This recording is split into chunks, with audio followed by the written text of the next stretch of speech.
마태복음 18장에 보면 예수님의 비유 중에 1만 달란트 빚진 자의 이야기가 나옵니다. 사실 우리는 달란트라는 화폐 단위를 사용하고 있지 않기 때문에 그 액수가 어느 정도인지 전혀 감이 오지 않습니다. 그런데 한 달란트는 일반 노동자의 15년치 임금에 해당한다고 합니다. 그러므로 1만 달란트는 15만 년의 임금에 해당되는 것입니다. 미국의 평균 노동자가 1년에 3만 불을 번다고 할 때 1만 달란트는 45억 불에 해당됩니다. 한화로 바꾸면 약 5조 가량의 큰 돈인 것이에요. 5조 이상의 그러한 빚을 지고 있다라고 여러분 생각해 보시기 바랍니다. 얼마나 끔찍합니까? 빚이 가지고 있는 정서적 중압감이 있습니다. 저도 개척할 때 1년 무이자로 돈을 빌려준다고 해서 크레딧 카드 빚을 몇 번 져본 적이 있습니다. 그런데 그때 그 1년 동안 얼마나 마음이 무겁고 부담됐는지 모릅니다. 우리 교회, 우리 사랑하는 성도님들의 얼굴이 요즘 밝습니다. 왜 밝습니까? 우리 교회의 빚을 다 갚았기 때문에 그렇습니다. 얼마나 기쁘고 얼마나 감사한지 몰라요. 단돈 10불을 빚져도 마음을 불편하게 하는 것이 빚입니다. 그러니 1만 달란트 빚진 사람의 마음이 어떠할지 우리는 충분히 상상할 수가 있을 것입니다. 마태복음 6장에 보면 주기도문이 나옵니다. 그런데 주기도문에 보면 아주 유명한 구절이 있습니다. 마태복음 6장 12절입니다. 우리가 우리에게 죄 지은 자를 사하여 준 것 같이 우리 죄를 사하여 주시옵고. 이 구절에서 우리 한글 성경은 죄 있는 자라고 번역했지만 원래 원어의 1차적인 의미는 빚진 자라는 뜻을 가지고 있습니다. 그래서 영어 성경에 보면 빚진 자라고 번역해 놓은 그러한 성경도 있습니다. 이 구절을 우리가 다시 번역하면 이렇습니다. 우리가 우리에게 빚진 자를 탕감해 준 것 같이 우리 빚을 탕감해 주시옵고 라는 말씀입니다. 사실 이 구절의 뉘앙스는 우리가 이웃의 빚을 탕감해 줄 테니 우리의 빚을 탕감해 달라라는 그러한 조건적인 요청이 아닙니다. 사실 누군가의 빚을 탕감해 주는 행위는 인간의 그 본능적 기질로 볼 때 불가능에 가깝습니다. 그렇죠? 누군가의 빚을 여러분 탕감해 줄 수 있겠습니까?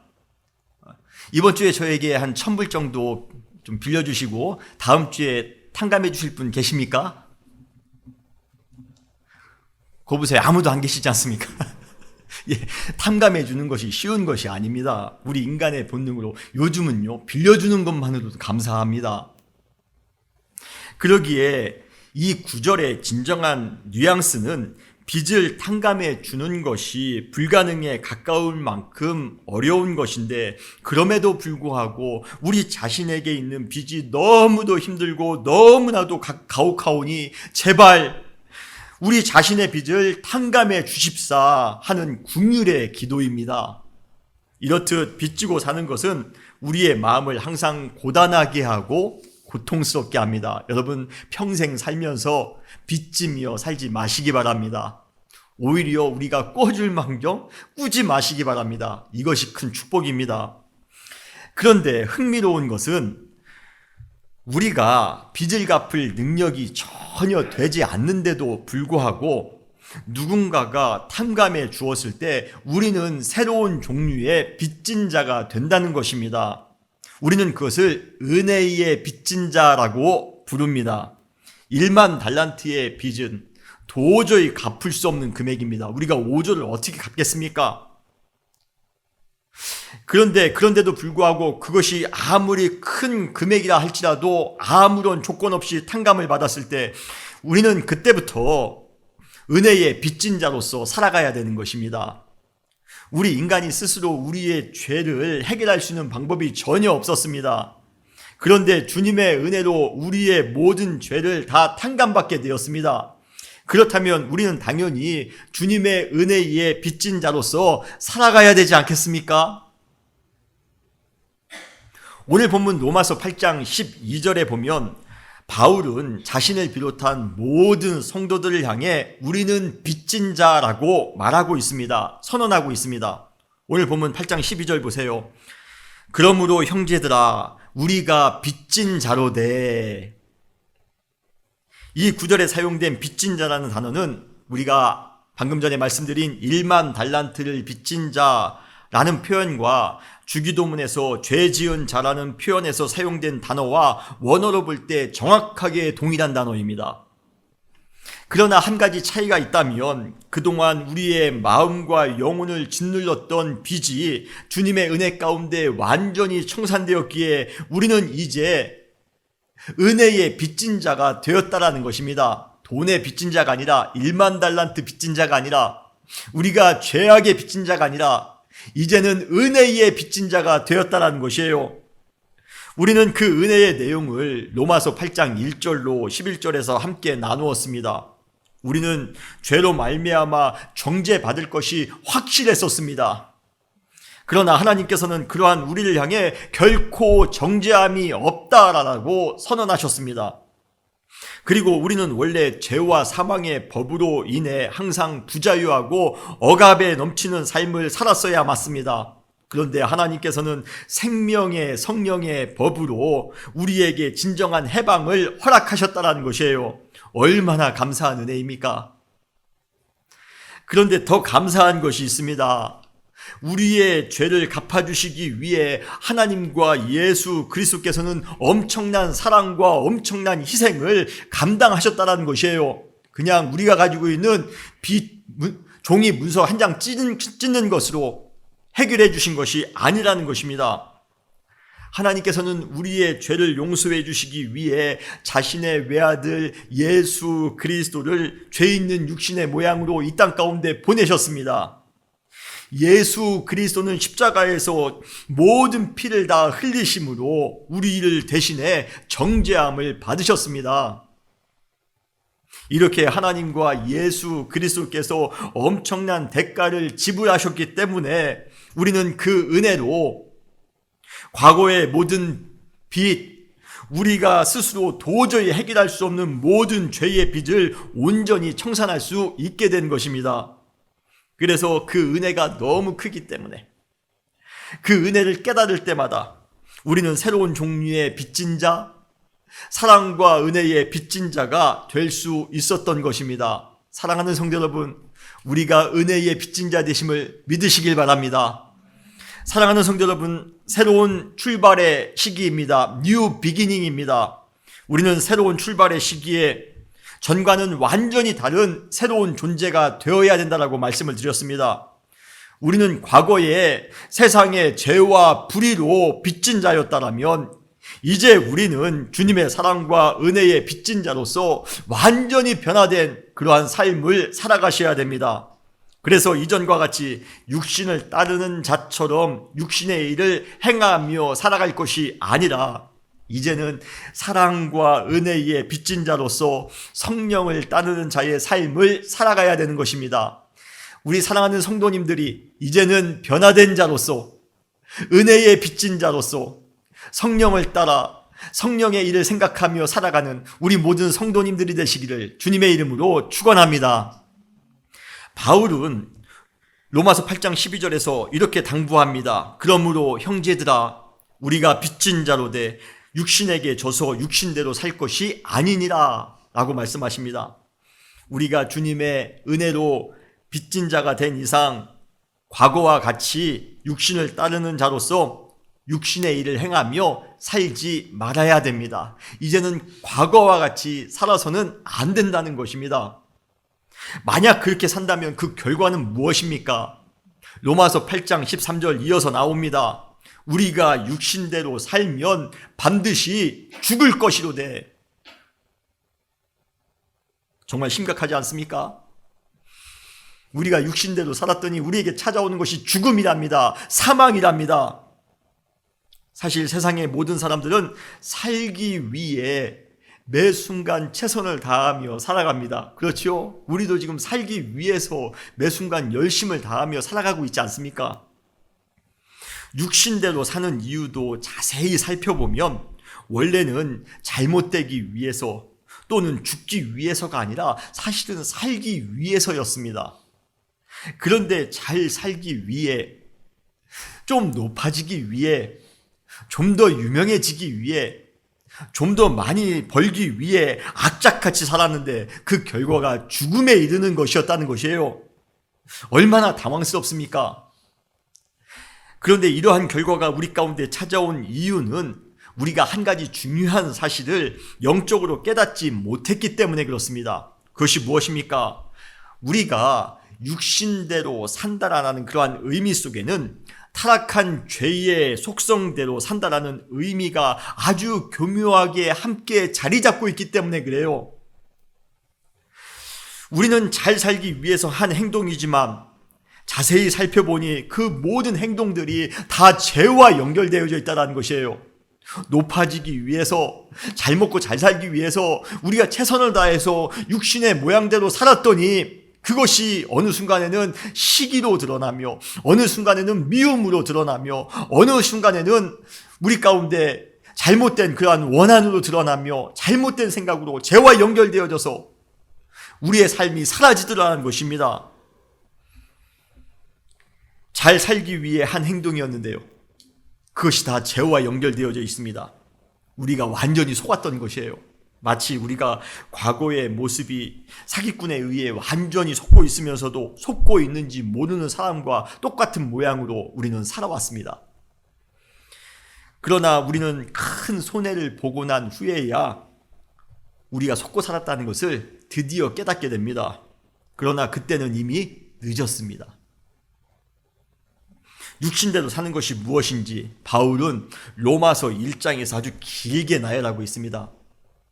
로마서 1장 29절로 31절에 보면 곧 모든 불의와 추악과 탐욕과 악의가 가득한 자요, 시기, 분쟁, 사기, 악독이 가득한 자요, 수군수군하는 자요, 비방하는 자요, 하나님께서 미워하시는 자요, 능욕하는 자요, 교만한 자요, 자랑하는 자요, 악을 도모하는 자요, 부모를 거역하는 자요, 우매한 자요, 배약하는 자요, 무정한 자요, 무자비한 자라. 우리가 육신대로 살았을 때 그때 우리 가운데 되어지는 그러한 삶의 모습이 이러한 결과를 가져왔다는 것입니다. 얼마나 기가 막힙니까? 우리가 삶 가운데 행했던 일들이 이제 와서 보니 다 죄와 연결되어져 있습니다. 지금까지 완전히 악한 영들에게 속고 사는 줄도 모르며 살아왔던 것이에요. 그러나 더 기가 막힌 것이 있습니다. 그 내용이 로마서 1장 32절 이어서 나옵니다. 이들이 이 같은 일을 행하는 자는 사형에 해당한다고 하나님께서 정하심을 알고도 자기들만 행할 뿐 아니라 또한 그러한 일을 행하는 자들을 옳다 하느니라. 여러분, 그러한 모든 행위가 다 사형에 해당된답니다. 그런데도 모르고 우리는 그 행위를 하며 살아왔습니다. 이것이 바로 육신대로 살아왔던 우리의 삶의 모습이었습니다. 죄의 싹은 사망입니다. 우리가 이러한 일을 행함으로 인해 우리 가운데 사망이 찾아온다 할지라도, 사형 선고를 받는다 할지라도 어떠한 핑계도 될 수 없습니다. 육신대로 우리가 살아간다면, 타락한 죄의 습성을 가지고 우리가 살아간다면 반드시 죽을 것입니다. 얼마나 무섭습니까? 여러분, 죄가 이렇게 무서운 것입니다. 과연 우리는 지금도 죄의 습성대로, 우리의 육신의 생각대로 혹시 살아가고 계신지는 아는지요? 우리는 은혜의 빚진 자라고 말씀을 드렸습니다. 우리는 영을 따르는 사람들이었습니다. 그럼에도 불구하고 혹시 육신대로 살고 있지는 않습니까? 그래서 사망으로 향하여 질주하고 계시지는 않습니까? 그러나 성경은 사망에 이르는 우리의 모습을 정죄하기 위한 책이 아니라 우리를 생명으로 인도하는 책임을 믿습니다. 여러분도 믿으십니까? 바울은 우리에게 살 수 있는 방법이 무엇인지를 또한 우리에게 말씀해 주고 있습니다. 로마서 8장 13절에 보면 너희가 육신대로 살면 반드시 죽을 것이로되 그러나 영으로서 몸의 행실을 죽이면 살리니. 할렐루야. 우리에게 사는 방법이 생겼습니다. 무엇입니까? 몸의 행실을 죽이며 사는 것입니다. 이 구절에 나오는 몸의 행실은 로마서 8장 5절에 나오는 육신의 일을 의미합니다. 그리고 우리가 아까 함께 나누었던 로마서 1장 29절로 31절에 길게 나열된 그 사망에 해당되는 죄악들을 의미하기도 합니다. 우리가 인생을 살아가면서 진정한 생명을 누리기 위해, 우리가 진정한 삶을 살아가기 위해 우리는 몸의 행실, 육신의 일들을 우리의 삶 가운데 완전히 제거하며 살아가야 됩니다. 사랑하는 성도 여러분, 몸의 행실, 육신의 모든 일들을 다 여러분 삶 가운데 다 제거하며 살아가시는 우리 모든 사랑하는 성도님들이 되시기를 주님의 이름으로 축원합니다. 그런데 이러한 말을 다른 말로 바꾸면 우리의 삶 가운데 거룩을 이루며 살아간다는 그러한 의미인 것입니다. 우리의 삶 가운데 몸의 행실을 다 죽이는 것은 거룩한 삶을 살아가는 것입니다. 거룩은 우리가 세상으로부터 구분이 되었다라는 그러한 의미를 가지고 있습니다. 그렇기 때문에 거룩한 존재로서의 우리는 철저하게 세상의 것, 죄와 관련된 것, 육신의 일들과 완전히 분리된 삶을 살아야 하는 것입니다. 그래야 그때 비로소 우리는 새로운 생명 가운데 새로운 거룩한 존재로서 살아갈 수가 있게 되는 것입니다. 이것이 바로 몸의 행실을 죽이고 살리니 라는 구절의 진정한 의미인 것이에요. 제발 거룩하게 살라라는 것입니다. 거룩하지 못한 시대에 우리가 거룩하게 살아가시는 우리 모두가 되시기를 바랍니다. 이 세상에 죽기를 원하는 사람은 아무도 없을 것입니다. 그러나 진정으로 사는 방법이 무엇인지를 또한 제대로 알고 있는 사람도 매우 드뭅니다. 그런데 그 방법은 오직 하나입니다. 몸의 행실을 죽이며 살아가는 것입니다. 세상의 방식과 죄의 습관을 최대한 멀리함으로 거룩한 삶, 성결한 삶을 살아가는 것입니다. 그때 우리는 비로소 진정한 생명의 기쁨을 누리며 살아갈 수 있게 될 것입니다. 여러분, 우리 몸의 행실을 다 죽이며 살아가시기 바랍니다.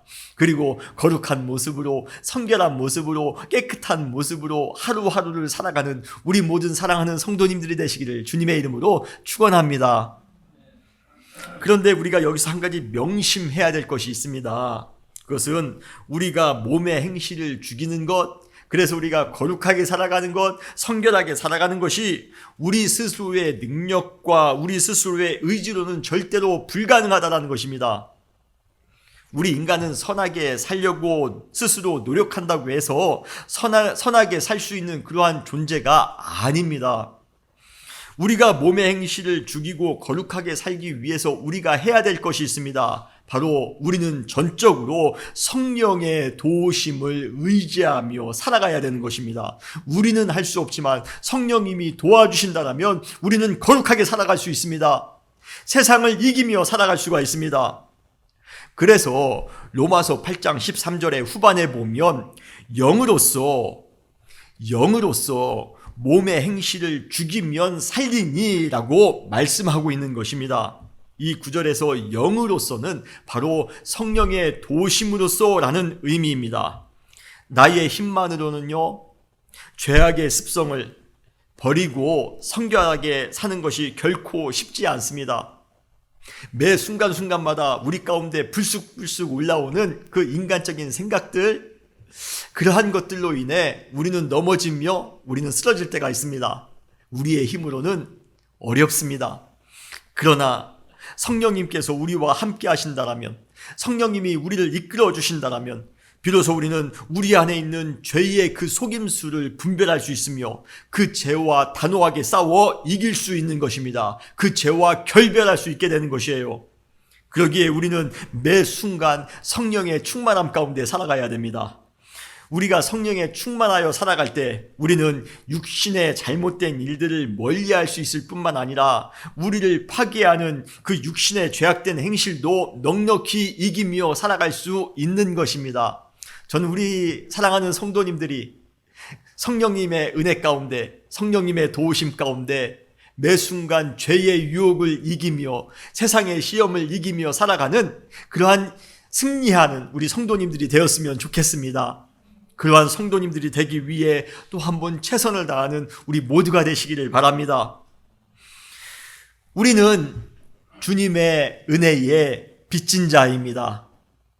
이런 빚은요, 좀 많이 져도 기쁩니다.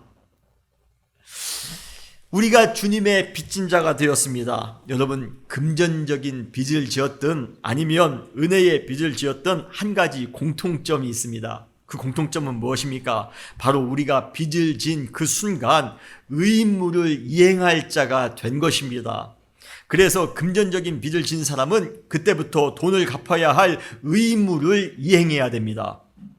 그리고 은혜의 빚을 진 사람은 은혜에 따라 살아가야 할 의무를 이행해야 됩니다. 그래서 성경에 보면 우리는 빚진 자라고 번역해 놓고 있지만 다른 영어 성경에 보면 의무를 감당할 자라고 번역해 놓은 성경도 있습니다. 우리가 주님의 은혜로 인해 빚진 자가 되었다라면 이제부터는 주님의 은혜에 따라 믿음으로 살아가야 될 의무가 생긴 것입니다.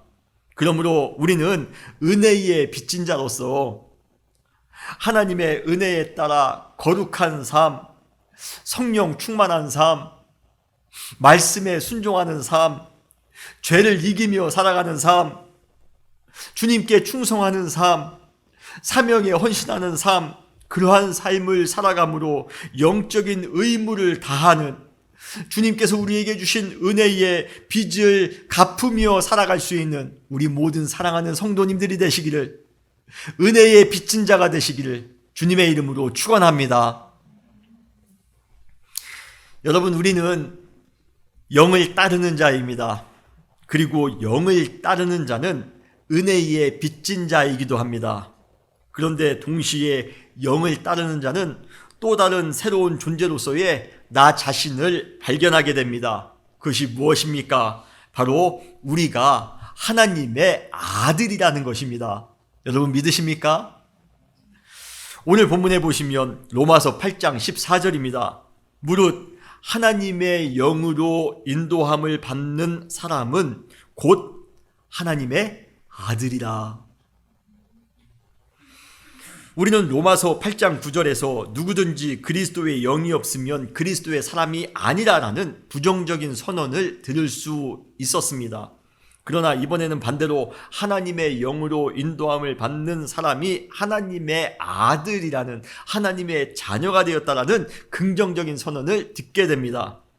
물론 로마서 8장 4절로 5절에서 우리가 함께 나누었던 것처럼 영을 따르는 사람이 되어 영의 일을 생각하다가 생명과 평안의 축복을 받게 된 것도 큰 은혜가 아닐 수 없습니다. 그러나 영으로 인도함을 받는 우리를 향해 하나님의 아들이라 선언하셨다는 것은 이 세상의 어떠한 것과도 비교할 수 없는 엄청난 은혜가 아닐 수 없습니다. 여러분, 우리가 하나님의 자녀가 되는 큰 축복을 받았음을 여러분 믿으시길 바랍니다. 하나님께서 우리를 하나님의 아들로 선언하셨다는 사실을 여러분 믿으시길 바라요. 하나님의 아들이 될 자격이 우리에게는 하나도 없었습니다. 그런데 하나님께서 전에 일방적인 은혜로 우리를 정죄하지도 않으시고 우리에게 또 한 번 해방의 기쁨을 주셨던 것처럼 또한 우리를 하나님의 자녀로 삼으셨다는 것이 얼마나 큰 은혜인지, 얼마나 큰 감사한 일인지 모르겠습니다. 그런데 우리가 하나님의 아들이 되었다라는 것에는 세 가지 중요한 의미가 있습니다. 첫 번째는 우리는 우리를 다시 무서움으로 이끄는 종의 영을 받지 아니하고 양자의 영을 받게 되었다라는 것입니다. 로마서 8장 15절에 보면 너희는 다시 무서워하는 종의 영을 받지 아니하고 양자의 영을 받았다라고 말씀하고 있습니다. 여기서 종의 영은 우리에게 육신을 따르도록 강요함으로써 사망에 이르도록 하는 그러한 잘못된 영을 의미합니다. 우리 성경에는 무소하는 종의 영이라고 번역되어져 있는데 이 구절의 정확한 의미는 무서움으로 이끄는 종의 영이라는 뜻을 가지고 있습니다. 결국 종의 영이 우리에게 육신을 따르도록 강요하는 목적은 우리로 하여금 인생 가운데 두려움을 느끼며 공포를 느끼며 살아가도록 하는 것에 있다는 것이에요. 특별히 어떠한 두려움입니까? 사망의 두려움입니다. 죽음의 두려움입니다. 그러나 우리 주님은 어떠한 주님이십니까? 생명 되신 주님이십니다. 생명 되신 우리 하나님께서 우리가 그러한 고통과 두려움 가운데 살아가는 것을 결코 원하지 않습니다. 그래서 우리에게 무서움으로 이끄는 종의 영이 아니라 양자의 영을 우리 가운데 주신 것입니다. 다시 말해 하나님께서는 우리가 죄의 종이 되어 두려움 가운데 계속해서 고통스럽게 이 세상을 살아가도록 하신 것이 아니라 우리가 매 순간 영적으로 마음껏 자유하며 살아갈 수 있도록 우리를 하나님의 양자로 삼아주셨다는 것이에요. 얼마나 감사합니까? 얼마나 감사합니까? 그런데 여기서 바울이 살던 시대에 누군가의 양자가 되었다는 것은요, 크게 두 가지의 의미를 가지고 있다고 합니다. 먼저 양자가 된 이상 과거의 삶, 과거의 신분에서 완전히 자유하게 되었다는 것이에요.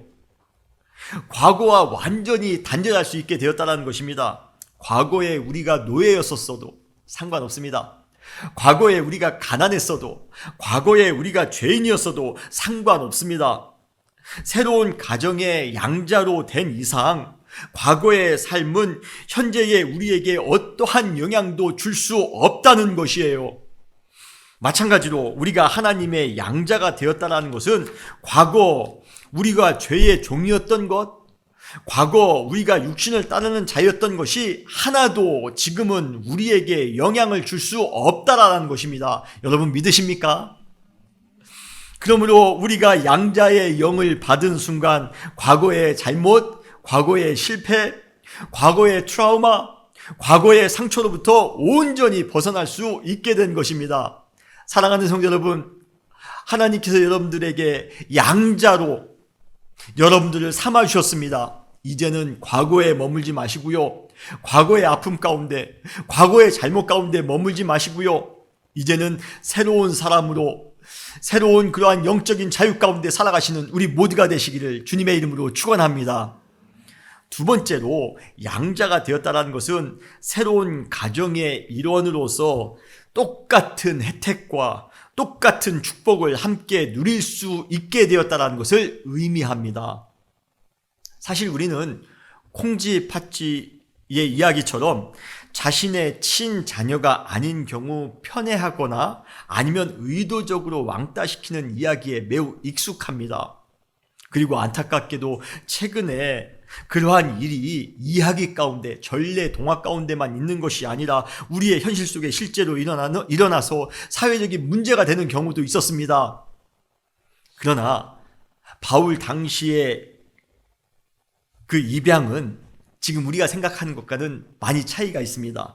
그 당시에는 실력 있는 인재를 후원하고자 하는 목적으로 왕족이나 귀족들 사이에 매우 공식적으로 양자되는 것을 이루었다고 합니다. 여기에 나오는 이 양자됨은 사실 그 당시에 전문 법률 용어였답니다. 그만큼 공식적인 것입니다.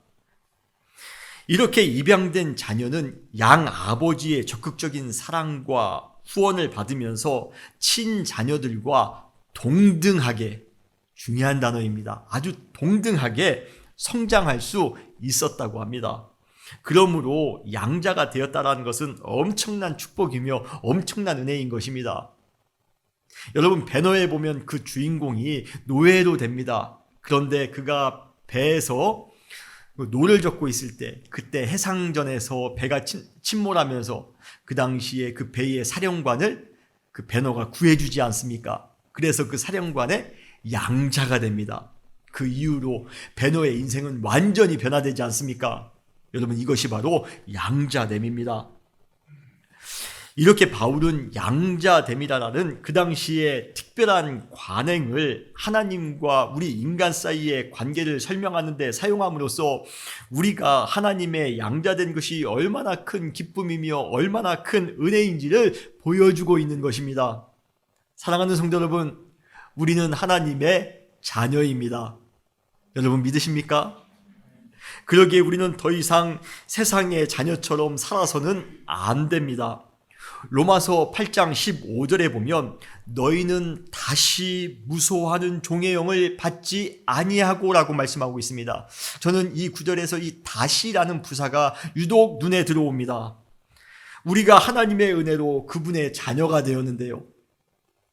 그래서 우리는 하나님의 은혜 가운데 아주 큰 은혜와 큰 혜택을 누리며 살아갈 수 있게 되었는데요.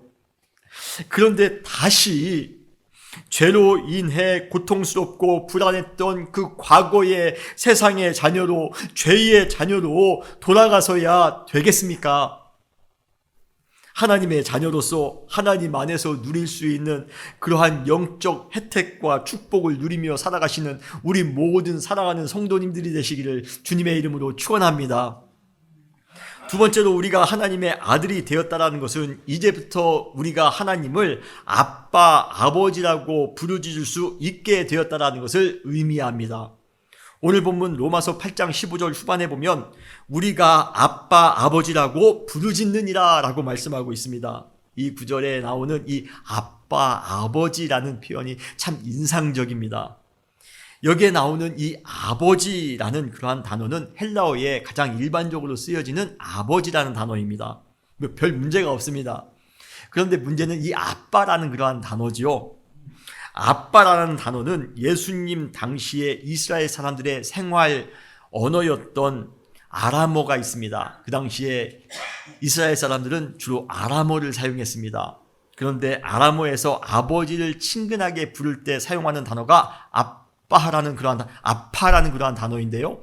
이것을 헬라어로 음역한 것이 바로 이 아빠라는 단어입니다.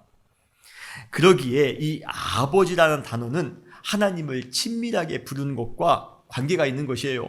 하나님을 친밀하게 부르는 그런 표현이라는 것입니다. 앞에서 종의 영은 우리를 어디로 이끈다라고 말씀을 드렸습니까? 두려움으로 이끈다라고, 무서움으로 이끈다라고 말씀을 드렸습니다. 그러나 양자의 영은 우리가 하나님을 아빠, 아버지라고 부를 수 있을 만큼 하나님을 향해 친근한 마음을 가지도록 한다는 것입니다. 결국 아빠, 아버지는 탕자의 아버지가 탕자가 돌아왔을 때 탕자를 꾸짖었습니까? 그 아들을 미워했습니까? 큰아들과 편애했습니까? 아닙니다. 오히려 더욱더 친근하게, 더욱더 다정다감하게 그 탕자를 맞이하고 있지 않습니까? 그렇게 했던 것처럼 우리가 다시 하나님께로 돌아왔을 때 우리를 다정하고 우리를 친근하게 대해주실 것입니다. 그러한 아빠, 아버지를 친근하게 부르며 살아갈 수 있는 우리 모두가 되시기를 바랍니다. 더 나아가 이 구절에 보면 아빠, 아버지라 부르짖느니라 라고 표현하고 있습니다. 단순히 부르다라는 단어를 사용한 것이 아니라 급박한 상황에서 누군가를 다급하게 부를 때 사용하는 부르짖다라는 단어를 의도적으로 사용하고 있다는 것이에요. 그러한 것을 보면 이 아빠, 아버지는 우리가 힘들고 어려운 순간 우리를 구원해 주시고 보호해 주시는 분이라는 것을 우리는 알 수가 있습니다. 우리는 다급한 상황에서 가장 신뢰하는 사람을 찾게 마련입니다. 그래서 우리가 갑자기 무슨 일이 생겼을 때 엄마를 부르거나 아빠를 부르지 않습니까? 가장 신뢰하는 사람을 찾습니다. 부르짖습니다.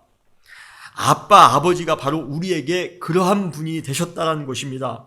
여러분, 자녀들이 부르짖어 찾는데 가만히 있을 부모가 어디 있겠습니까? 우리의 삶 가운데 어떠한 위기와 어떠한 고통이 우리 가운데 찾아왔을 때 아빠, 아버지라고 하나님을 향해 부르짖어 부르시기 바랍니다. 우리의 아빠, 아버지 되신 주님께서 우리에게 곧바로 찾아오셔서 우리를 보호해 주실 것이에요. 우리를 공급해 주실 것입니다. 우리를 구원해 주실 것입니다. 그러한 아빠, 아버지를 의지하며 살아가시는, 신뢰하며 살아가시는 우리 모두가 되시기를 주님의 이름으로 축원합니다. 세 번째, 우리가 하나님의 아들이 되었다는 것은 그리스도와 함께 하나님의 상속자가 되었다는 것을 의미합니다. 로마서 8장 17절 전반에 보면 자녀이면 또한 상속자 곧 하나님의 상속자요 그리스도와 함께한 상속자니 라고 말씀하고 있습니다. 상속자는 누구입니까? 바로 아버지의 유산을 물려받을 수 있는 사람을 뜻합니다. 우리가 방금 전에 양자가 되었다는 것은 아버지로부터 친자녀들과 똑같은 혜택과 똑같은 자격을 받게 되는 그러한 존재가 되었다라고 말씀을 드렸습니다.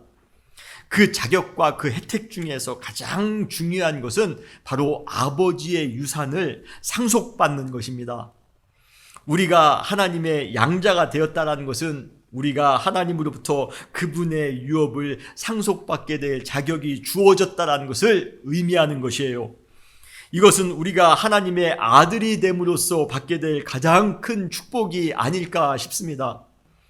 이 세상에서 우리에게 주어진 유산이 별로 없을 수 있습니다. 우리가 큰 건물이나 큰 돈이나 많은 땅을 유업으로 받지 못했을 수 있습니다. 그럼에도 불구하고 우리는 가장 아름다운 것, 더 귀한 것, 더 큰 유업을 우리는 물려받게 됐습니다. 바로 아빠, 아버지 되신 우리 하나님께서 우리에게 주실 유업인 것이에요. 갈라디아서 4장 6절로 7절에 보면 너희가 아들임으로 하나님이 그 아들의 영을 우리 마음 가운데 보내사 아빠, 아버지라 부르게 하셨느니라. 그러므로 내가 이후로는 종이 아니요 아들이니 아들이면 하나님으로 말미암아 유업을 받은 자니라 라고 말씀하고 있습니다. 사랑하는 성도 여러분, 우리는 하나님으로부터 유업을 받게 될 상속자가 됐음을 여러분 믿으시길 바랍니다. 우리는 하나님의 자녀로서 영원한 하나님의 나라를 유업으로 상속받게 될 것입니다. 영생의 은총과 축복을, 영광의 축복을 우리는 유업으로 상속받게 될 것이에요.